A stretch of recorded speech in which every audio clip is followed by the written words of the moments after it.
To Real World, Real Talk with Dr. D.Z. Cofield. The show represents captivating conversations and insightful information to encourage and inspire you with all you need to become the best you can possibly be. And now, your host for Real World, Real Talk, Dr. D.Z. Cofield. Welcome to Real World, Real Talk. I'm your host, Dr. D.Z. Cofield, and you're listening to your member-supported public radio station, your number one source for jazz and more, KTSU 90.9 on the FM dial and KTSUradio.com. Don't forget, we are in our membership campaign. This is an opportunity for you to make your pledge, to make your donation, to make your commitment to be a partner with KTSU. There is no public radio without the public, and that's you. I want to say thank you to all of those who have been partnering with us down through the years. Those of you who have joined and become a part of the KTSU family because of your love and your appreciation for Real World, Real Talk. We're now 10 years deep in our run here at KTSU, and it's been a wonderful, wonderful journey. And I want to thank you for your support. For those of you who have been listening for a long time and you have been wondering, how can I make a difference? The programming that comes to you via KTSU could not come to you without your support. So I want you to call right now, 713-313-1909. Call us at that number, 713-313-1909. There are people who are standing by right now who will answer your phone call, make your pledge, make your promise, make your payment, make it all good. Now, October, among many other things, is Domestic Violence Awareness Month. Now, everybody knows that it's Breast Cancer Awareness Month. For many years, NFL teams wore pink to signify their support of breast cancer awareness. And more recently, you have seen them wearing multicolored hats and patches and garments to show their support for all kinds of cancer, colorectal cancer, prostate cancer, breast cancer, you name it. They have now said they support all of that. But what you may not know is that October is also Domestic Violence Awareness Month. And I'm super excited to have our guests with us on today. These ladies and this organization has been a tremendous support in our community. Whenever we've had somebody who was in need of help at the Good Hope Church or came to Hope for Families, our 501c3, we were able to refer them to this group, really this ministry. And they have done a tremendous, tremendous job. And we're really thankful to have them as a partner with us, a partner with Real World, Real Talk, a partner with the station to help raise awareness around domestic violence in our society. Now, before we bring them on, let me take care of a couple of housekeeping matters. Let me bring in my compadre, and then we'll be ready to rock and roll. If you'd like to follow me during the week, you can follow me on Instagram, on IG at DZ Cofield. You can follow me on Facebook at DZ Cofield, and you can follow me on X, the social media platform formerly known as Twitter, at, you guessed it, DZ Cofield. Let me welcome to Real World, Real Talk, my compadre, none other than attorney Brandon Cofield. What's going on, B? Not too much. Happy to be here as always. I think it's so important. Obviously, our topic today, it's important for the membership drive. It's just to allow us to be able to have the opportunity to bring such important topics and conversations to people. I think our listeners will get a lot from today's discussion, and I'm really hoping that it empowers some folks. So excited to get into it. Yeah. For me, there are two things. One, we certainly want to offer assistance and help to those who may find themselves in a domestically violent situation, whether that is verbal, mental, emotional, or physical. We want to give them the information they need to get help, but we also want to speak to those who may be the abusers, who may be the perpetrators.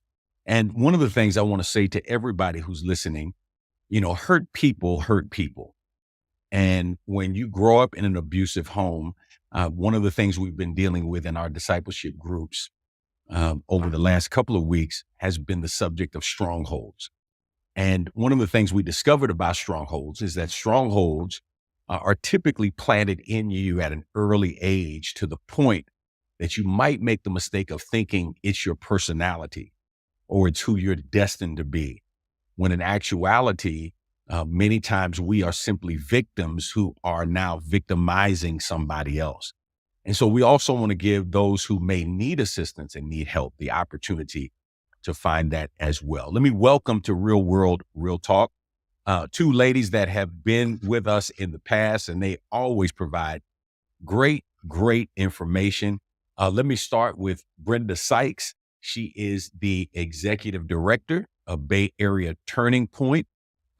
They do a wide variety of things in providing services for those who find themselves in abusive relationships and so much more. And then my friend, her compadre, Miss Sybil, man, listen, these two ladies have so much information to add. So let me ask all of them to come into our studio and welcome them to Real World, Real Talk. What's going on, Miss Sybil and Miss Brenda? How y'all doing? Hi, Dr. Cofield. Hi, Brandon. I'm Brenda Sykes with Bay Area Turning Point, and of course, it's a pleasure to be here. You've invited us the last few years, and it's always a blessing to share the information and spread awareness. And you are right. We are here to respond to the call, and we thank you for your partnership. Yeah, no, it's my pleasure. I'm honored. Brenda, tell our listening audience just a little bit about you, your background, about Bay Area Turning Point, and then I want you to present Sybil Winters Little to our audience as well. Well, Sybil probably should introduce herself. Sybil has been doing this work, y'all, for 27 years. I don't know how anybody could stay in this work for that long, but we're blessed to have Sybil. So I'd like to leave with that because when I started here in 2011, Sybil was our wealth of information. I learned a lot from Sybil, and I'm blessed to excel in my position because of what Sybil has brought to the table. So publicly, I do want to say that Sybil has been a soldier in this fight for a very long time. And so I definitely benefit by her presence. So that's Sybil, but I'd like to introduce myself. I'm Brenda Sykes, the Executive Director of Bay Area Turning Point. I've been doing this work for almost 12 years, but I'd like to say I've been doing it prior to. Oftentimes when you're in households, I grew up in the South, a Baptist. There are a lot of things that happen within our community that we don't readily identify as unhealthy. And so I came into this work completely oblivious to what domestic violence was. I thought it was just physical abuse, but I learned so much while being here. And now I'm blessed to take that knowledge and spread it around and lead an organization that's been doing this work for over 32 years. Bay Area Turning Point was developed in 1991 based off a needs assessment. A group of people got together and said, hey, what's the need in the community? And there were some ladies like Pam Merrill and Diane Savage that fought really hard for us to have wraparound services, a shelter, a housing program, supportive services. We now have a hotel program. That's a new program. It's only been here for 3 years as a result of the global pandemic. And so I am a graduate of the Southern University, A&M College in Baton Rouge in Louisiana, a staunch HBCU supporter. But I just believe in education and awareness, academically, but across the board. And it's just a pleasure to be here. And Sybil, I'll turn it over to you for you to introduce yourself. Well, I don't know how I followed that introduction, Brenda. Thank you so much. I am the operations director for Bay Area Turning Point. And as she said, I've been doing this work for 27 years. And I too, coming into this work, had no clue what I was getting involved with, what I would be doing, but quickly realized it was a mission and a purpose, and I wanted to be a part of it. Thank you for including us today in this platform. Anytime we have an opportunity to talk about the issues of domestic violence and sexual assault, that gives us an opportunity to reach a victim. And so that is why we do this work. That is why we come here today. I too am a graduate of Southern University. Southern University. Brenda and I share that. we share a lot of things, being leaders in this work, in this field, but also graduates of the best school. I'm not even going to go down that road. I'm going to let y'all have it, even though you are on the University Radio. But we're not going to go any further than that.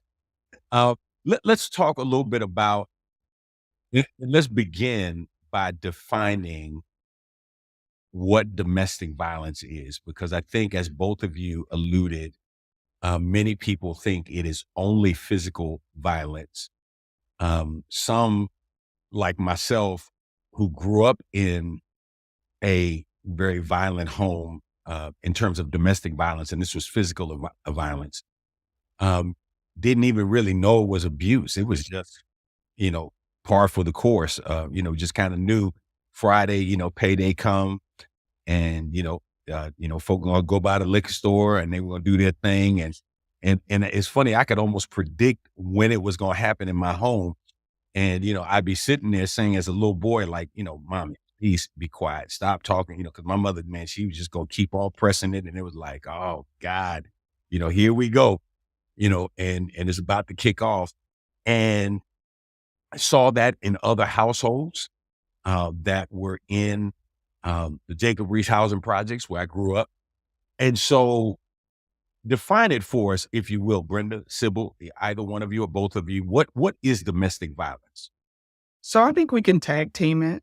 It's a pattern of abusive behavior in a relationship, not just intimate partner, but child to parent, people that just cohabitate with each other to gain and maintain power and control over the person that they're cohabitating with. And that comes physically, verbally, emotionally, spiritually, financially, and psychologically. And so domestic violence is really asserting authority to gain power and control over someone else that you cohabitate with. Intimate partner violence is more prevalent because it's more of a relationship between people that are in intimate relationships, right?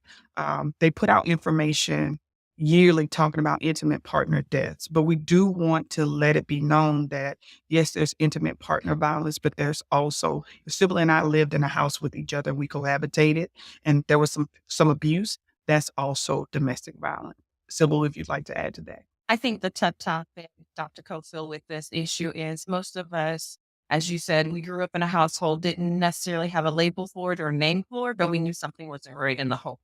And unfortunately, as a child, you learn that at an early age, that something's right in the home. And so I think culturally, sometimes we make excuses or it's an acceptance of behaving badly, but it's not okay. And today we know better, so we have to do.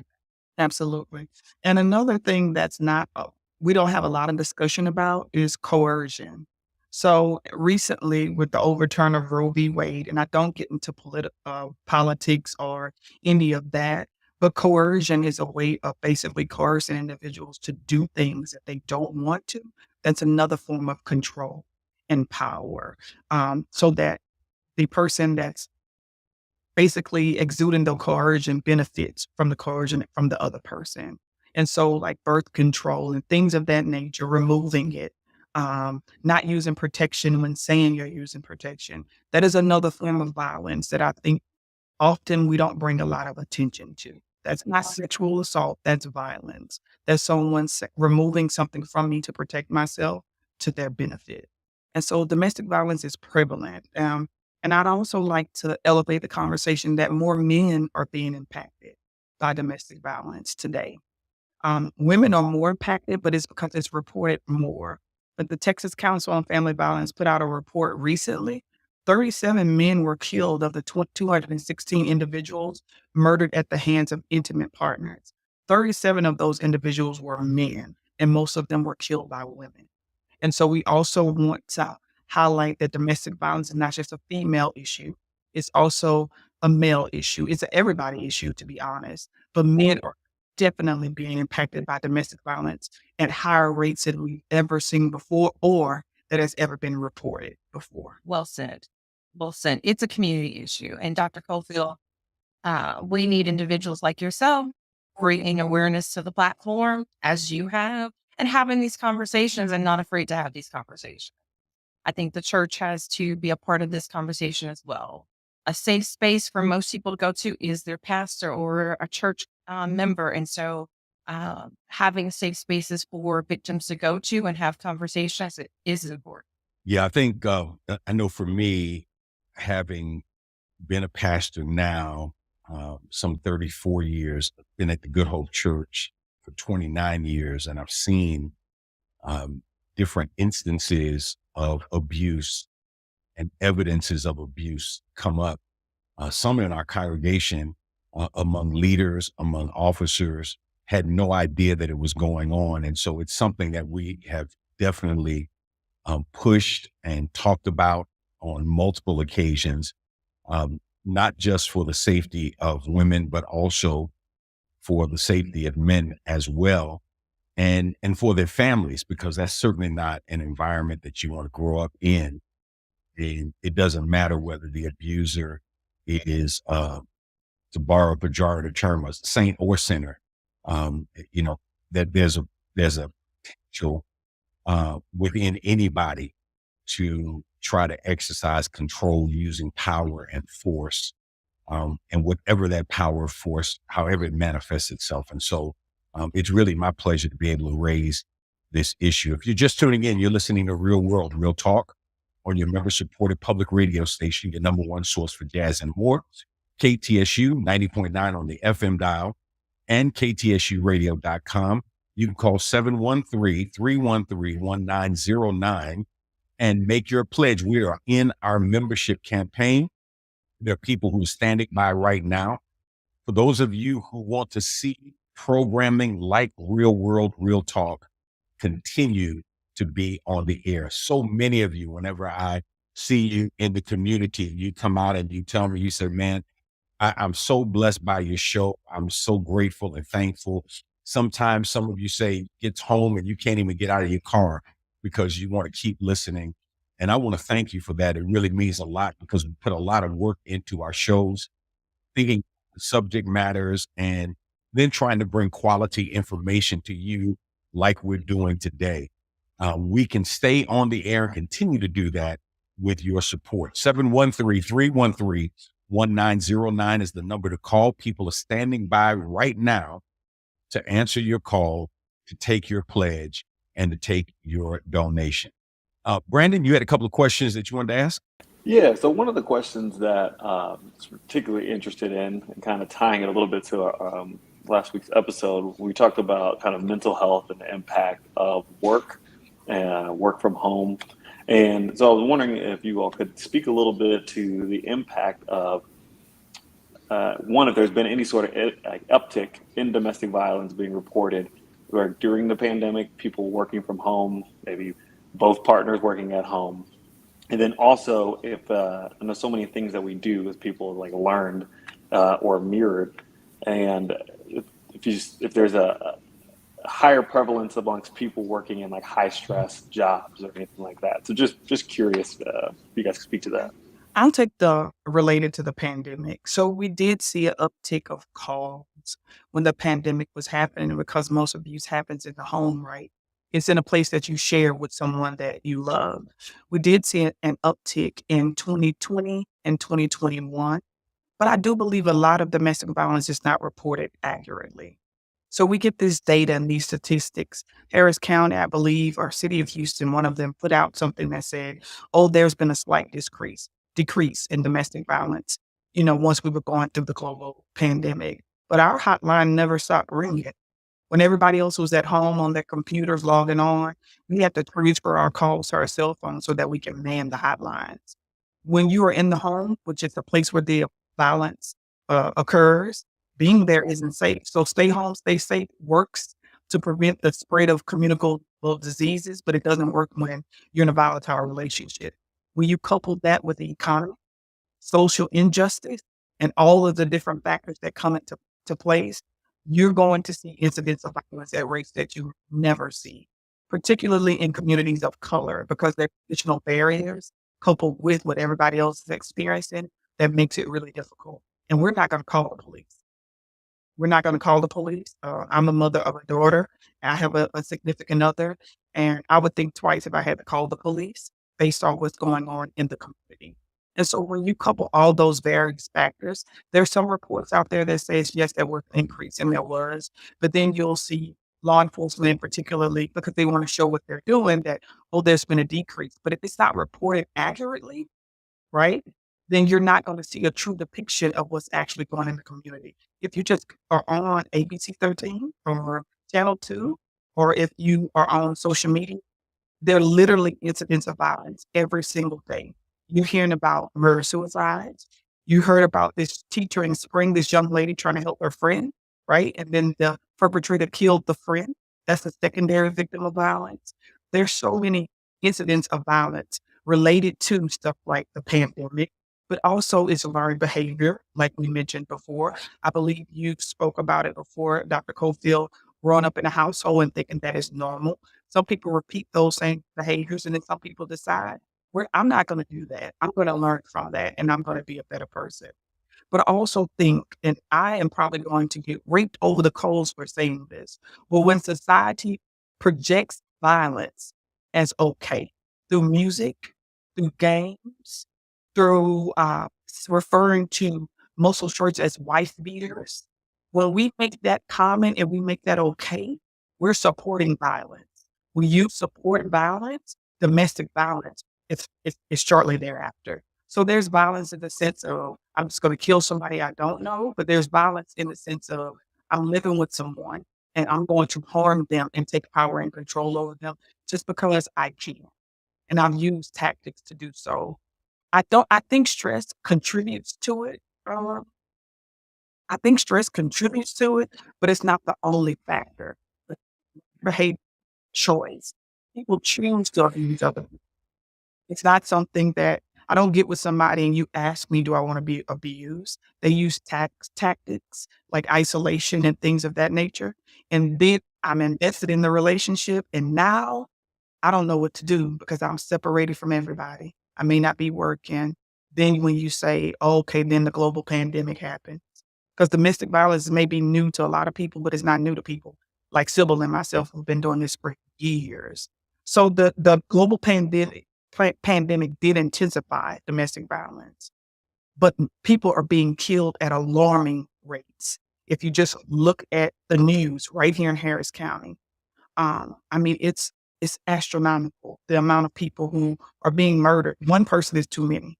But when you see it day after day after day, and it's not just people killing their partners, then they're then turn around and they're killing themselves. So now we have children left without parents, broken homes.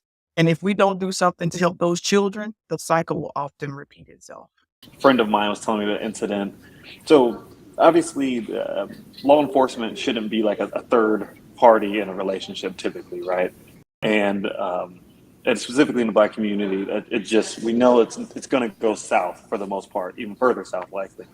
But at the same time, you don't want to have someone that's in a position where they feel like they don't have an option. And it's kind of like, well, if I don't call the cops and I feel like I can't leave, then what do I do? So I'm curious your thoughts and how you counsel people, or what do you encourage people to do when they feel like they don't want to call the cops, they don't want to go to that level because there's such a wide range of things that fall under domestic violence, right? I mean, there's some things that absolutely police should be called immediately, things that are not okay and flat out wrong, but maybe don't warrant law enforcement, but also you don't feel like you can leave because of whatever circumstances. So how would you kind of counsel someone that might be in that situation listening? So I think that's where safety planning and partnerships with agencies such as Barrier Turning Point. So partnering with Barrier Turning Point and giving the client an opportunity to meet with an advocate who can walk them through what are the safety measures that they can put in place until they have the ability to leave the home. We've had opportunities to help victims where they came in to see us, and one client specifically packed up her whole house while her abuser was at work, moved to a whole nother state. By the time she got to that whole nother state, she had a new job. She had a new post office. She was under the address of confidentiality. So she had all those things in place. And that was because of the work that Barrier Turning Point was able to help her do to where she could safely escape that situation.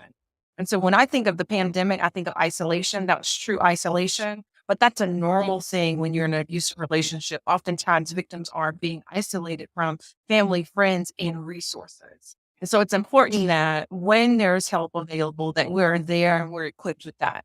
And so having partners in the communities that are aware of Bay Area Attorney Point and agencies such as ours that know how to call our 24-hour crisis hotline at any moment and guiding clients to that assistance. You can even go to websites like Bay Area Turning Point. There's safety and planning information there.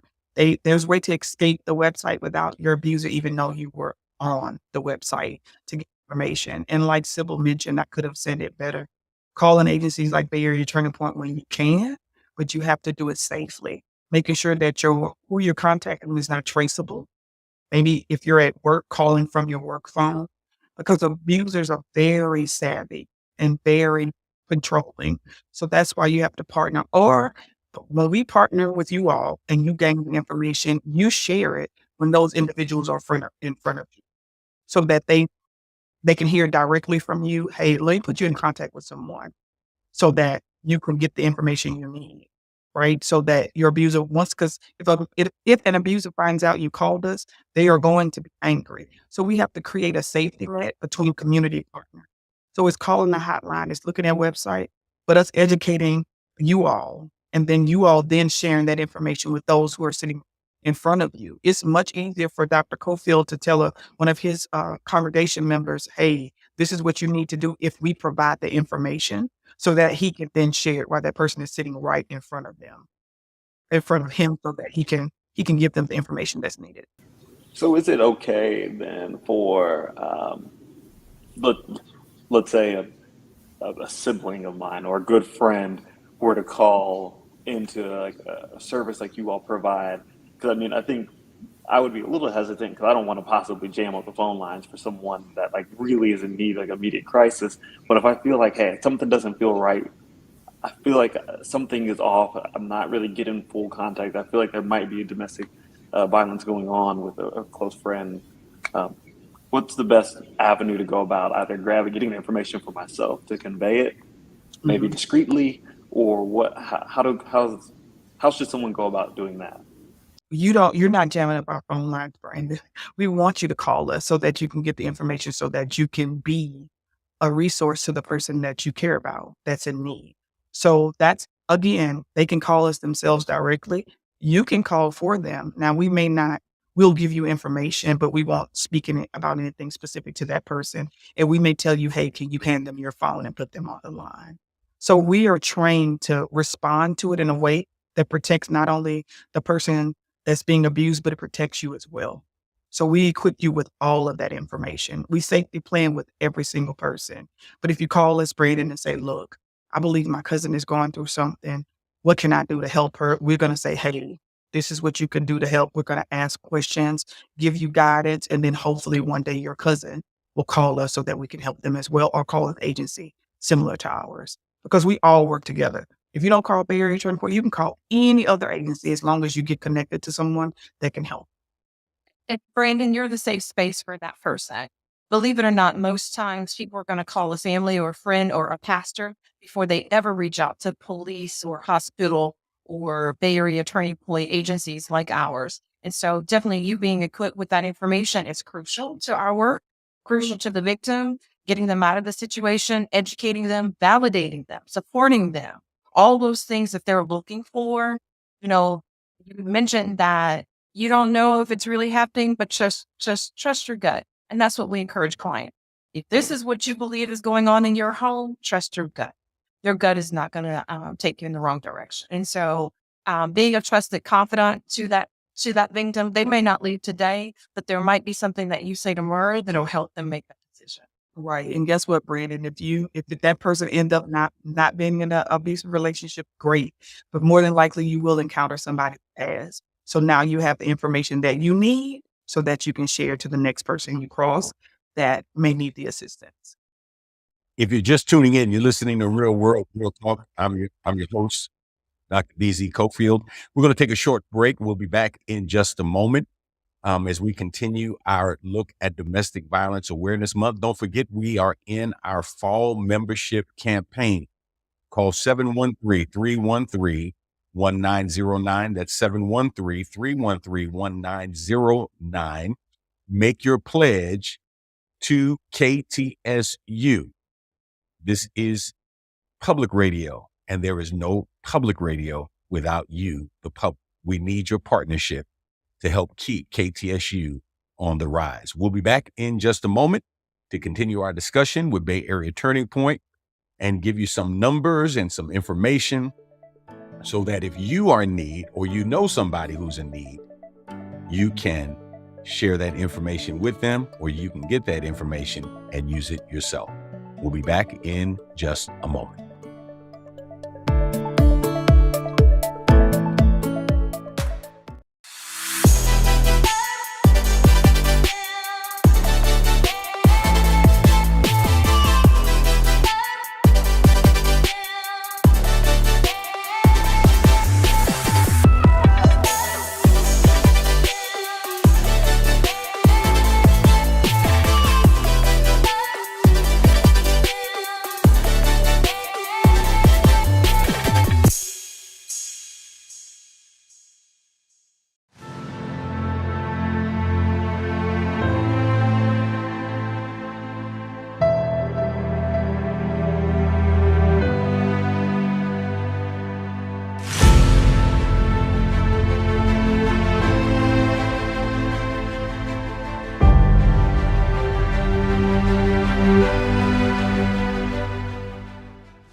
All right, let me give you the background behind my cardboard. First, let me introduce myself. I'm Deacon Canty. I've been here for 12 years, but I am born and raised in Atlanta, Georgia. And so in Atlanta, my dad, he left my mom when I was a young age, 7 years old. And so we never really went to church. So I never had a background of church experience. And so I started hanging out with the wrong crowd because my mom was never there and this and that. And so anyway, she sent me to Houston to live with my dad. And so it was here where I came to know Christ for the first time. But you have to understand, the mind of a 16-year-old who never knew anything about the Bible, the way that I understood it is that if I give my life to Christ now, that will erase all the sins I've done before that. And so for me, I told God, I want to die. Go ahead and take me now because I'm going to mess up this clean slate that you've given me. And so thank God that he didn't. But guess what? I did mess up. So I started hanging with the wrong crowd again, ended up getting kicked out of school. I became an alcoholic. I sold drugs. I used drugs. I even broke into people's houses to support my drug habit. And so it was then that I got locked up. Actually, in 1995, I was locked up 5 different times. And so it was there is that I rededicated my life to Christ, where I was in my word and I realized that I was on the wrong track. And so this is what that's what led me here to Good Hope. And I've been here for 12 years. But when the Rooted and Grounded came out, God convicted me that you have buried this story. You have buried this testimony, which is really a redemption story of how I've turned your life around. I was scared because I was like, God, if I tell people my testimony that I used to do drugs and I was breaking in people's houses, they're not going to want to be in their circle anymore. They're going to disqualify me. But God said, no, you need to do my will. And I'm glad I did. And obviously, when in my Rooted and Grounded, actually, they did the opposite of that. They actually they hugged me more. They brought me closer in their circle. And I thank God, even for my church, I thought they would kick me out of the deacons group when they found out what I did. But no, they didn't. They brought me closer. And so I thank God for Rooted and Grounded. You see me now, it's not me, it's God living in me. And that if he can save me, he can save anybody. So thank God for that.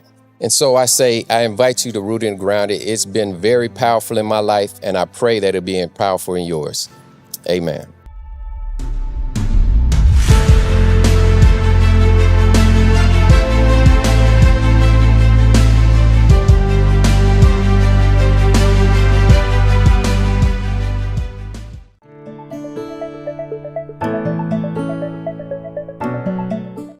Welcome back to Real World Real Talk. I'm your host, Dr. DZ Cofield, and you are listening to your member-supported public radio station, your number one source for jazz and more, KTSU 90.9 on the FM dial and ktsusradio.com. Remember, you can call 713-313-1909 right now, and you can make your pledge, and you can make it good. No public radio exists without the public, and we need your support. 713-313-1909. Happy to have with us Miss Brenda and Miss Sybil from Bay Area Turning Point. They literally help people who find themselves in violent relationships. As you know, October is Domestic Violence Awareness Month. I want to help somebody today who finds themselves in a domestically violent relationship, but they've been in it so long that they don't even realize that there's something wrong with this. It is so much their norm. And I'd like for you to just talk about it, because one of the things that I think the enemy does, one, the enemy works in secret. And then secondly, the enemy tends to work in isolation, and people think they're the only ones that are going through this situation, that nobody else is going through this. And of course, that can be part of the manipulation and the control that an abuser perpetrates against their victim.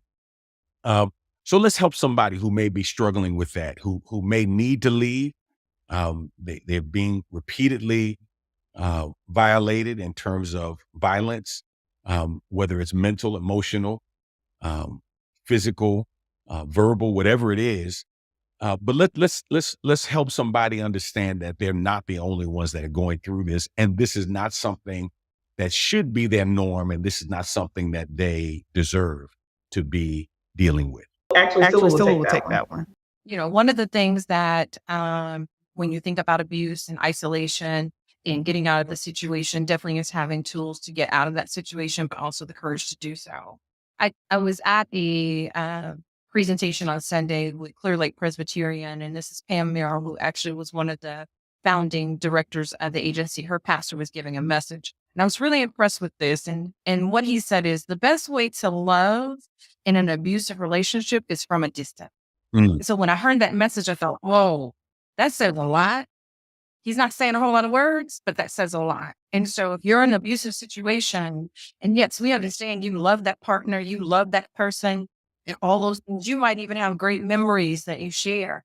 But if you're being harmed, if you're being abused, that is not a loving relationship that you should be in. And so again, trust your gut, trust your instinct. If you're being minimized, put down, kick, push, shove, any of those tactics that are being used against you to gain control over you in the situation, there is a way out. There is hope. There is someone that is available here to assist you in getting out of that situation. And I think for most victims, first recognizing, hey, there's something wrong in this situation, and then having the courage to move forward. And so having support systems is crucial. Brandon, having people like you in the community who are willing to say, hey, guys, you know, something seems a little different here. I'm here to talk. I'm here to listen. Let me know what you need, and connecting them with the resources that they need. And so there's also a saying that there are more women who go to the hospital due to their injuries of abuse than there are car accidents.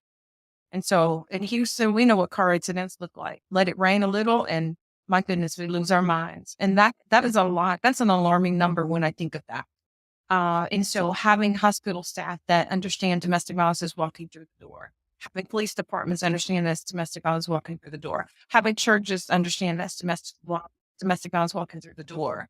But there's also a piece of this that we have not mentioned, and that's the prevention efforts. It is crucial that we help the younger generation break this cycle of abuse. If I don't know what a healthy relationship looks like, Dr. Cofield, how can I navigate a healthy relationship or find an unhealthy relationship, or know what a healthy relationship and what my behavior should be in that relationship when in my home all I see is abuse, screaming, yelling, put downs, all of those things. And so one of the things we are working on as an agency is prevention efforts, getting youth involved in this, understanding what's a healthy relationship to have with a coach or a teacher or a friend. How do I stand my ground and say, no, I'm not comfortable with it? And what do I do if I feel like I'm in that situation?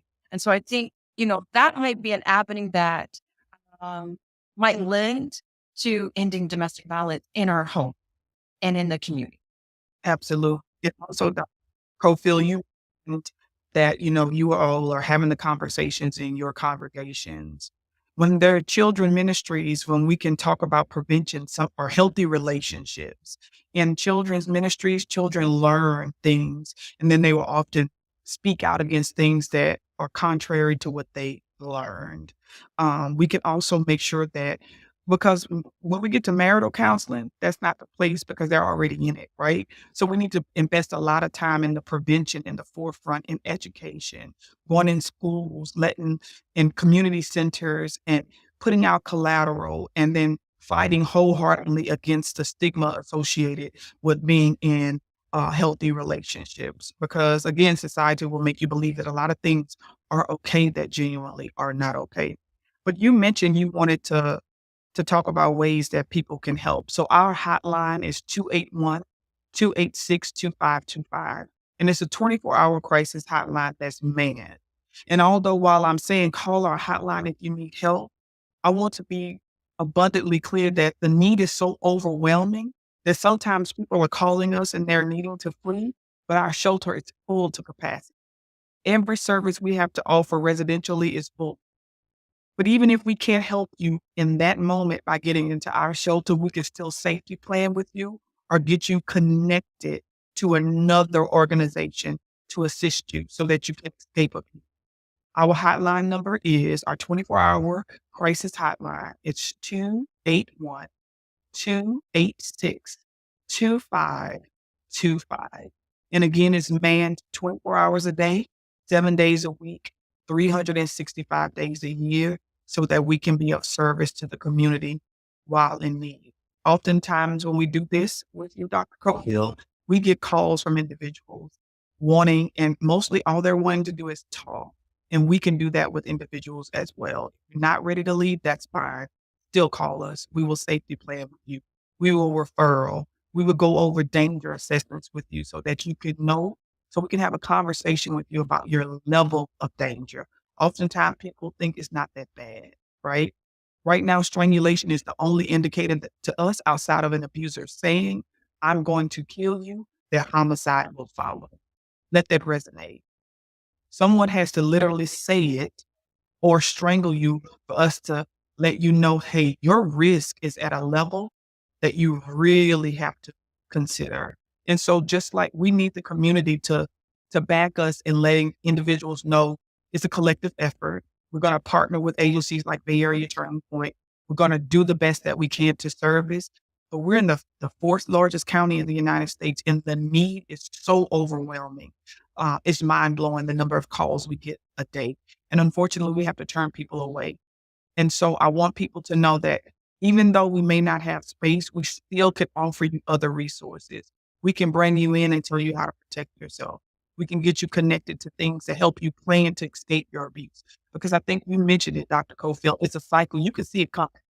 There's nothing, it's not something that's just, oh, I didn't know it just happened out of the blue the first time. Yeah, maybe. But it's a cycle. You can see the buildup. It goes through a phase. It goes through a phase and you can pretty much predict when it's coming. And so we want to make sure that our hotline is available, our website, www.bayareaturningpoint.org. There's information there as well regarding abuse and safety planning. And again, our hotline number is 281-286-2525. So I know you were talking about prevention, and as a father of a young child, and I'm wondering, and this maybe pretty early, but I think about watching sports, right? You see a coach berating a player. What are some things, I mean, would you recommend if you see it in a show or something like that, if somebody's watching a show with their grandkid, kind of calling out not necessarily calling maybe domestic violence, but saying like, hey, that's not right? Or what are some things you think that we can do to really get like ahead of this early on? I mean, effectively, I mean, I tell my son that's not nice. You shouldn't do that. But what are some things or different touch points that we can do as a community to really make sure that we can start that change early? Oh, Brandon, I think you should come work and be an advocate for Bay Area Turning Point. I think you have some of the prevention and the tactics already down. Basically, the fact that you are already aware of the different variables in the world that contribute to that, and you're having the conversation, that's the start of it right there, right? So we can't change everybody, but we can change those in our household, and we can learn, teach them, let them learn from us and God. My daughter, who is 19 years old, that goes to Southern University, she's been hearing about healthy relationships since I've been at Bay Area Turning Point. And she can easily identify because she was introduced to it. She can spot the sign. So just having the conversation and then encouraging those in your circle to have the conversation to point out things that are just not healthy, right? It is not okay for a coach to berate a player. It's okay to coach. It's okay to be firm and hold people accountable, right? But it's not okay to berate. But unfortunately, society has made us believe a lot of these things are okay. I used to run track and play basketball, and we had a coach that would just be on us. And it wasn't until I got out of it and was on the other side that I realized that's not the norm. You're not supposed to do that to people. There's nothing healthy about that. And so I believe kudos to you, Brandon, for recognizing that some of this stuff isn't right. So let me have a conversation with my child, because I bet you your child will have conversations with other children. And then you can have conversations with individuals in your circle, or if you are part of a ministry, having that conversation. And that's how we get the ball rolling. We create safe spaces for people. We have conversation. We offer grace, right? But we hold people accountable when we should. Civil, if you'd like to add. I think accountability is the key word there, Brenda. You know, being okay with having a conversation with your child, but also being okay with having a conversation with the coach. Hey, coach, you know, we could probably say that a little differently. I think if enough parents were willing to step up to the plate and say, you know what, I don't like the way my child's being treated on this team, we might find a different plan. That might also help hold that accountability on the level that it should be. And so I think we oftentimes are hoping that someone says something, but having the courage to be the one that says something. Absolutely. Are there curriculums out there? I'm thinking for people who work with children. I'm thinking about youth groups. There's so much domestic violence going on among young people, and has been for a number of years. You know, young ladies who are saying, hey, I'm not taking it. And, you know, young men who don't know better ways to interact with young women than to put their hands on them. Is there a curriculum out there, age appropriate, that is helping to address some of these issues that we can use? Those of us who are in churches, those of us who have nonprofits who are working with young people, that we can use to start, you know, really dismantling this generational violence that we're seeing play out in many instances. Dr. Cofield, I think that's a great question. And yes, there is curriculum that Bay Area Turning Point uses. Again, strengthening the collaborations and the partnerships. Dr. Cofield, invite us into your youth group. Allow us the opportunity to do the 8 weeks, the 4 weeks, the 2 weeks training with not only the staff, but I'm still talking to the kids.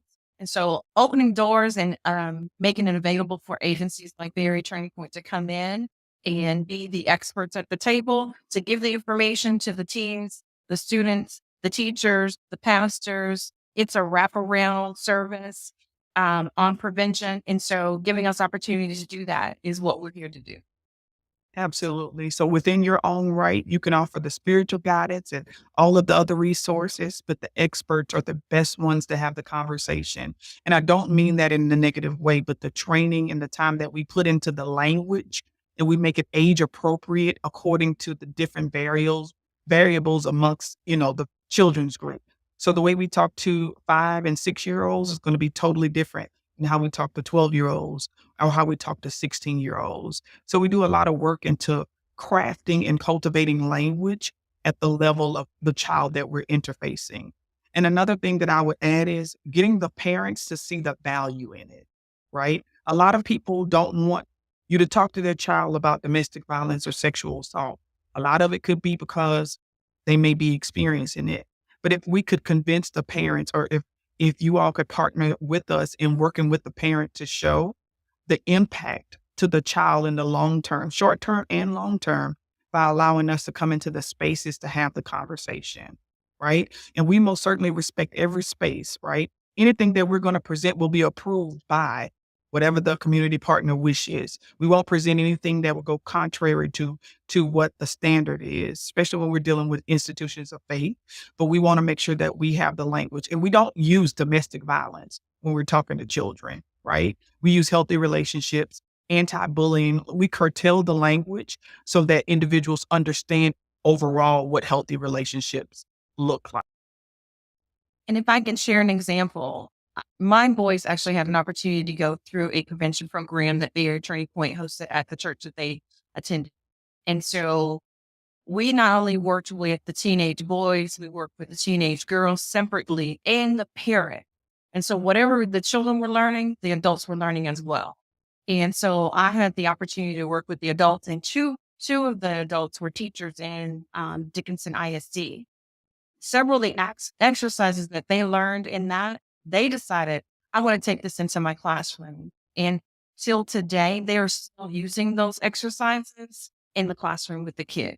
My boys always talk about what Mr. Corey says when they went into that prevention program with Mr. Corey. Mr. Corey says that music's not appropriate. Mr. Corey said, and so I, as a parent, got to see the prevention efforts. I personally got to experience my boys walking away and remembering, hey, that Mr. Corey from Bay Area Turning Point taught me a lot.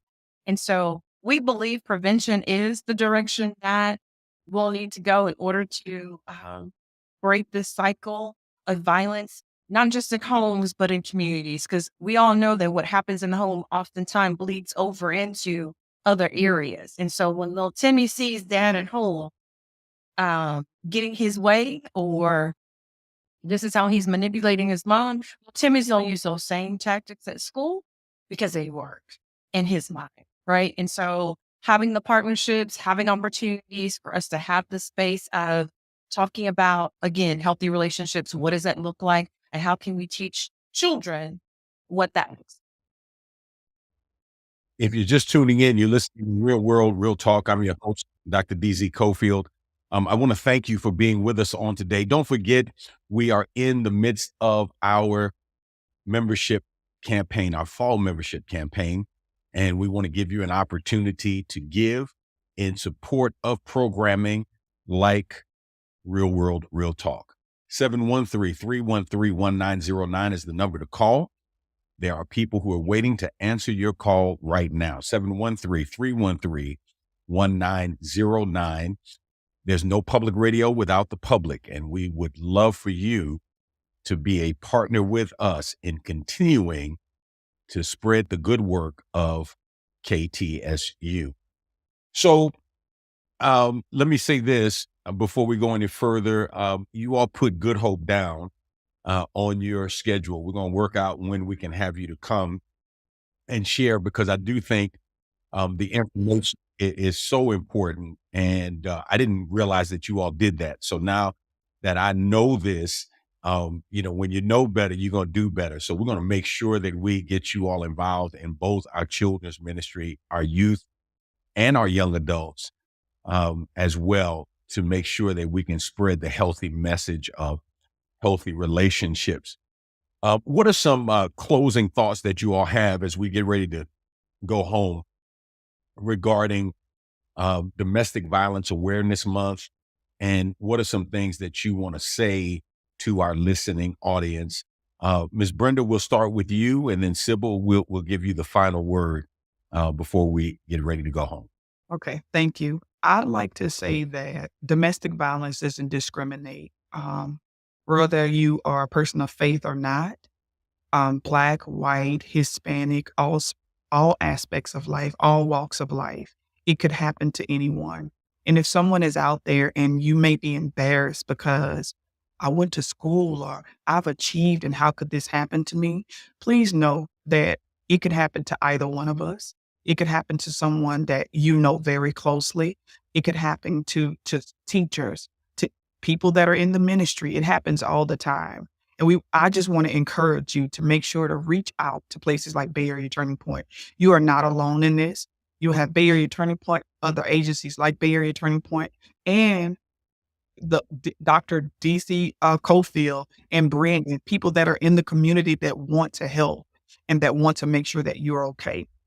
I would like to say, Dr. Cofield and Brandon, TCFV, Texas Council on Family Violence, put out a report in 2022. 216 people lost their lives as a result of being killed by their partner.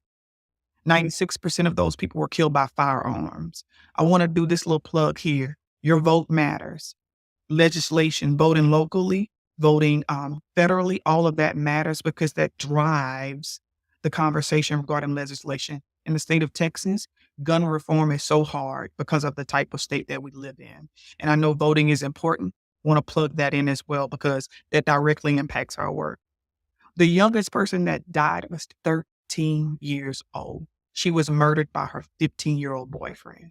And I would like for you all to resonate. If you are a parent, an aunt, a cousin, that could be one of your children that you know that that can be dead at the hands of a 15-year-old killing a 13-year-old is, my mind can't fathom it. And I also want to give you the other end of the spectrum, 80 years old. That's the oldest person who was killed that was in this report at the hands of someone that's supposed to love them. That could be your grandma, your aunt, the mother of the church. So domestic violence does not discriminate. It runs the gamut. And Harris County leads in the death. 51 of those 216 came right from Harris County. And then there was another 38 that were killed as secondaries. Some of them came from Harris County as well. So please reach out to us. Please reach out to Dr. Cofield, Brandon, whoever is willing to help. Good Hope. Just reach out to someone so that we can help you because you are not alone. Thank you.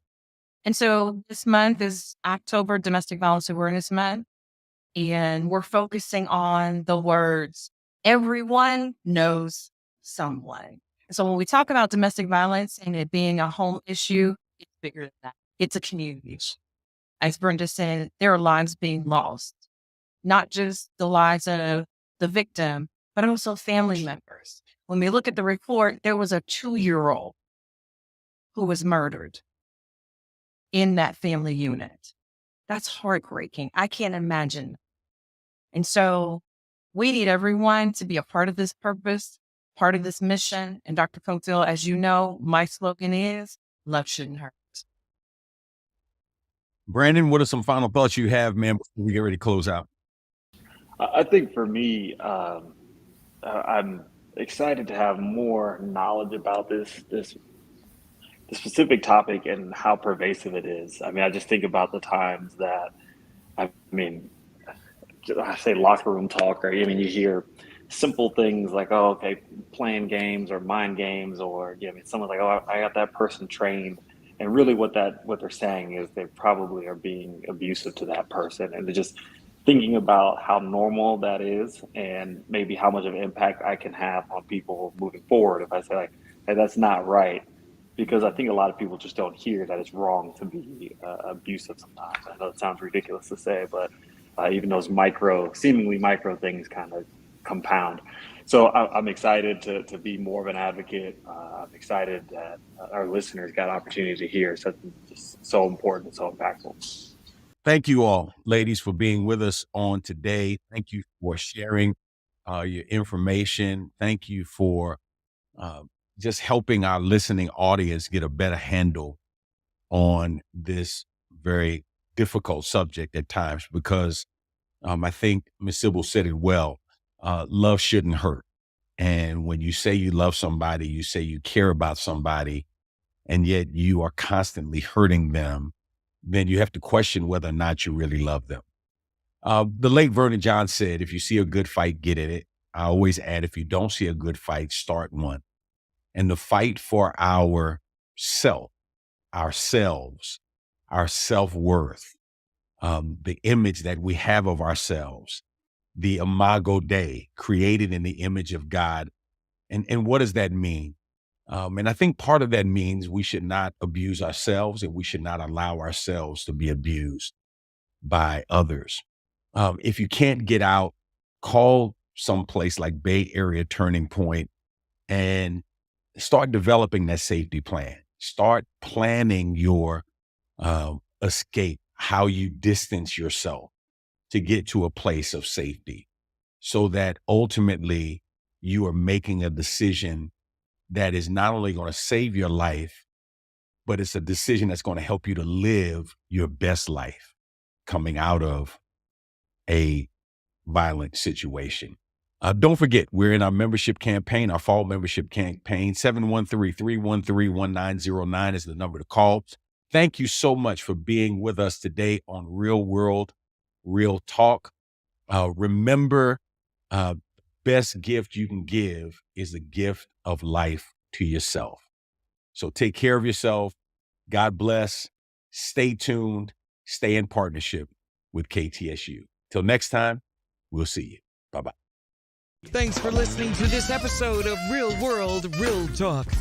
Be sure to subscribe to this podcast to be notified of new episodes every week. Follow us via social media using the @RWRTDZ username on all platforms: YouTube, Facebook, Instagram, and Twitter. To submit any comments, questions, sponsor opportunities, or future show suggestions, visit us online at rwrtdz.com or via email at info@rwrtdz.com. Thank you for listening, and we hope you've been inspired to be the change you want to see in the world today. Until next time, be real, keep it real, and stay real.